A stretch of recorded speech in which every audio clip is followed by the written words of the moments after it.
Армяне позаимствовали свои буквы у эфиопов. Современный турецкий алфавит, которым пользуются сегодня миллионы людей, был создан в рамках языковой реформы, инициированной Мустафой Кемалем Ататюрком в 1928 году. До этого в Османской империи использовалась арабская графика, неудобная для передачи тюркской фонетики. Реформа требовала создания простого, логичного алфавита, который способствовал бы росту грамотности и модернизации страны. Одним из ключевых участников этой реформы стал армянин по имени Агоп Мартаян. Мартаян родился в Стамбуле в армянской семье, получил блестящее образование и владел множеством языков, включая армянский, турецкий, латинский и греческий. Он был признанным специалистом по тюркским языкам и вошел в состав комиссии по реформе турецкого языка.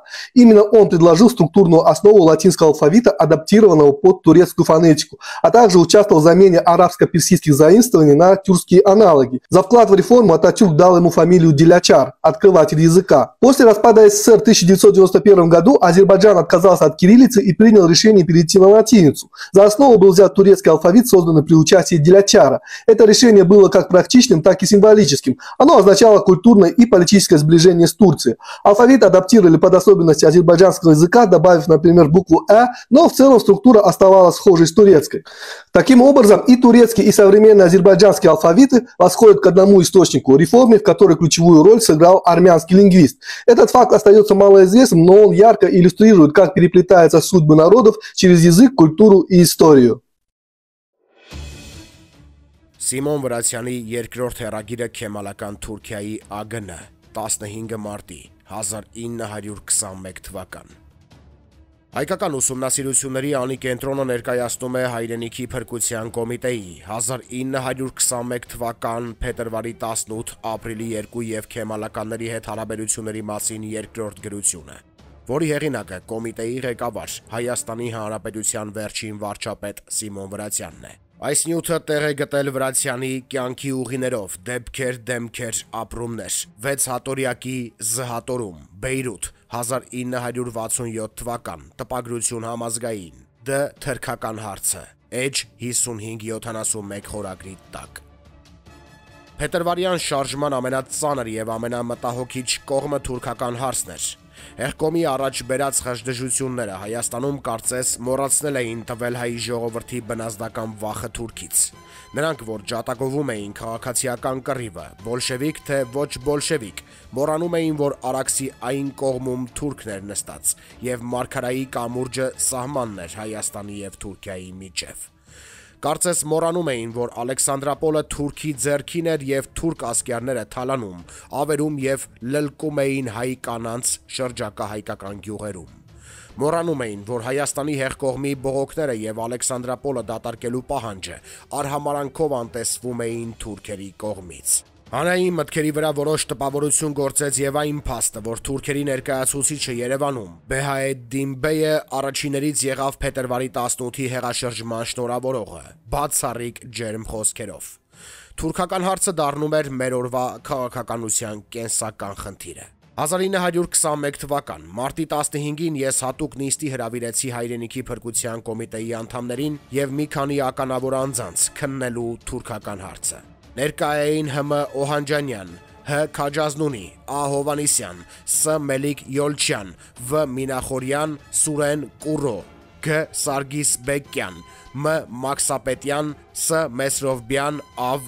Օհանջանյան։ Հետևյալ այս խորհրդակցության արձանագրությունն է, կազմված նույն ժամանակ։ Օրակարգ, մեր եւ թուրքերի, տեքստում գրված է տաջիկ, տաջիկների եւ Տաջկաստան։ Մենք դարձրել ենք թուրք, թուրքեր, Թուրքիա։ Փոխադարձ հարաբերությունները։ Նախագահ Սիմոն Վրացյան։ Միակ պետությունը, որի հետ մենք պիտի խոսենք, Թուրքիան է։ Մենք հնարավորություն ունենք խոսելու նրանց հետ, հիմնված Ալեքսանդրապոլի դաշնագրության վրա։ Հովանես Քաջազնունի գտնում է, որ մեր եւ թուրքերի միջև շարունակվում են նախկին զինադադարի պայմանները։ Ալեքսանդրապոլի դաշնագրությունը, որից պիտի սկսենք մեր թուրքերի հետ, չի մտել մինչ այժմ իր ուժի մեջ։ Հնարավոր է այս ուղղությամբ այժմ իսկ սկսել խոսակցություններ։ Ինչքան էլ ծանր լինի Ալեքսանդրապոլի դաշնագրությունը, ըստ ամենայնի, այն ժամանակվա եւ այսօրվա մեր դրությունը երբեք թույլ չի տա մեզ ստեղծել ավելի նպաստավոր դրություն։ Ինձ թվում է կա հնարավորություն այսօրվա պայմաններում որոշ բարեփոխումների ենթարկել Ալեքսանդրապոլի դաշնագիրը։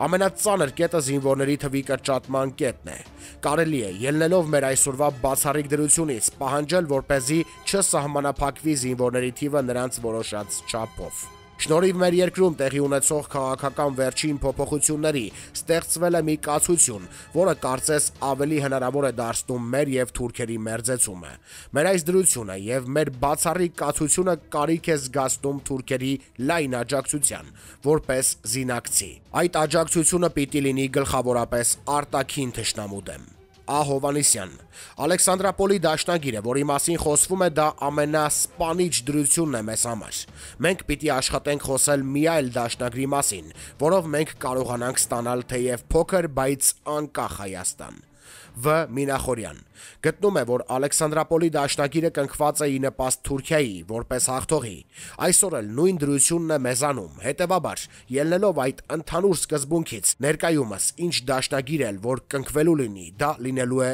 ոչ նպաստավոր մեզ համար։ Սիմոն Վրացյան, ես կարծում եմ բանակցություններ սկսել կարող ենք մենք, միայն հիմք ունենալով Ալեքսանդրապոլի դաշնագիրը։ Այսօր ժամանակը չէ գնահատելու այդ դաշնագրի բոլոր կողմերը։ Մենք, եթե կամենում ենք փրկել մեր երկիրը այս ծանր դրությունից, հարկադրված ենք դիմելու այս քայլին եւս, ինչքան էլ ծանր լինի եւ ոչ պատվաբեր։ Բայց պետք է ասեմ, որ ես եւս դեմ եմ մեր կողմից զինակցության առաջարկին։ Այդ առաջարկը պիտի լինի նրանց կողմից։ Ես այս բանակցությունների վրա նորից պնդում եմ ու առաջնորդվում անմիջական օժանդակության տեսակետից։ Այս ճանապարհով գոնե մենք կունենանք մի դուռ, մի բարեկամի ուժ մեր երկրի տնտեսական եւ քաղաքական շահերի տեսակետից։ Ա. Մաքսապետյան, մենք մնացել ենք մենակ եւ անհրաժեշտ է իրոք գտնել մի բարեկամ, որպիսին է թուրքը։ Մենք պիտի ընդունենք Ալեքսանդրապոլի դաշնագիրը որպես հիմք։ Սվրացյան, անհրաժեշտ է հարցը կոնկրետացնել եւ որոշել մի խնդիր։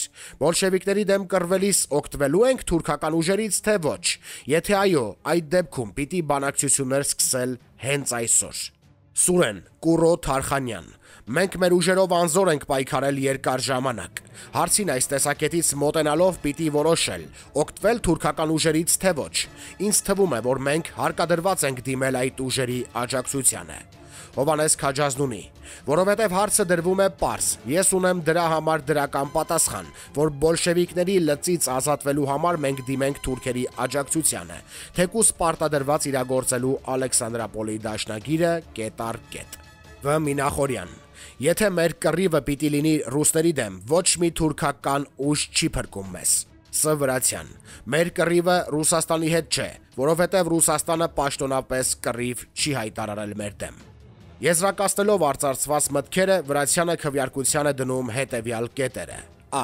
Սկսել թուրքերի հետ բարեկամական հարաբերություններ։ Բ.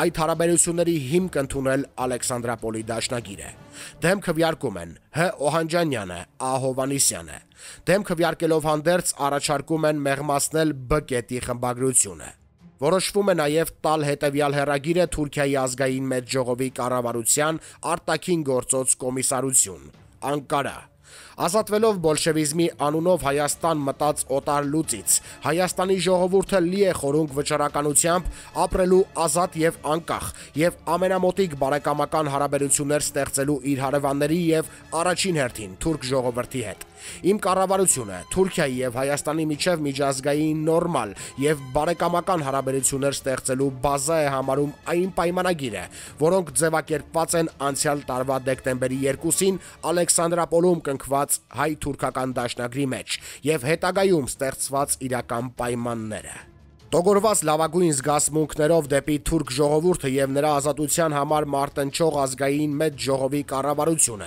եւ ապավինելով ձեր կողմից շուտափույթ կարգադրության երկու երկրների միջև բարեկամական կապեր հաստատելու եւ քաղաքական ու տնտեսական առևտրական հարաբերություններ սկսելու խնդրի մասին, իմ կառավարությունը կարծում է, որ հարցի լուծումը արագացնելու ամենահարմար ձևը անձնական տեսակցությունն է։ Հայաստանի կառավարության նախագահ եւ արտաքին գործոս նախարարության վարիչ Սիմոն Վրացյան, թիվ 89, արտգործնախարարություն, 1503-1921 թվական Երևան։ Ժողովում խոսք եղավ եւ անձնական տեսակցության մասին։ Քաջազնունին պատրաստակամություն հայտնեց մեկնել Անկարա եւ անձամբ վարել բանակցությունները, բայց այդ հարցը թողնվեց անորոշ։ Շարունակելի Նյութի աղբյուր անիարկ.am